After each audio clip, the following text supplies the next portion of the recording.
రాష్ట్రంలో ఈరోజు ఎప్పుడూ కూడా చూడని రాక్షస రాజ్యం నడుస్తూ ఉంది. నిజంగా దేవుడి దగ్గరికి వెళ్ళే కార్యక్రమాన్ని కూడా అడ్డుకునే మనస్తత్వం బహుశా నా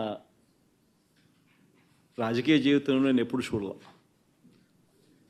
దేవుడి దగ్గరికి దర్శనం చేసుకునేదానికి వెళ్తాము అని అంటే కూడా అడ్డుకునేందుకు ప్రయత్నం చేస్తూ అడుగులు వేస్తూ ఉన్న పరిస్థితులు బహుశా ఎప్పుడూ కూడా జరిగి ఉండదు.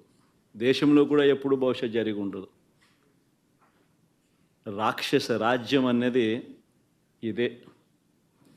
ఆశ్చర్యం ఏమిటంటే తెలుసా, ఈ మాదిరిగా వైఎస్ఆర్సీపీకి సంబంధించిన కార్పొరేటర్లకు, ఈ మాదిరిగా వైఎస్ఆర్సీపీకి సంబంధించిన నాయకులకు, ఈ మాదిరిగా వైఎస్ఆర్సీపీకి సంబంధించిన అనేక మంది శ్రేణులకు ఈ మాదిరిగా నోటీసులు ఇవ్వడం,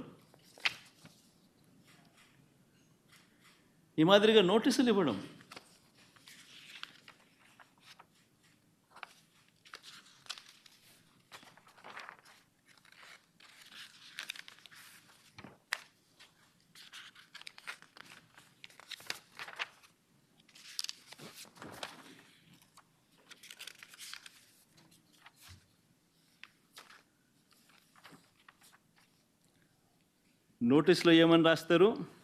మాజీ ముఖ్యమంత్రి వర్యులు వైఎస్ జగన్మోహన్ రెడ్డి గారి తిరుమల తిరుపతి సందర్శనకు సదరు కార్యక్రమానికి అనుమతి లేనందున మీ ఆధ్వర్యంలో కార్యకర్తలతో మరియు మీ సొంత వాహనాలలో బయలుదేరి తిరుపతికి చేరుకొని వారు నిర్వహించే కార్యక్రమంలో పాల్గొంటారని సమాచారం. కావున అనుమతి లేని పై తెలిపిన కార్యక్రమమందు పాల్గొనడం చట్టరీత్యా వ్యతిరేకమని తెలియజేస్తూ ఇవ్వబడుతున్న నోటీసు.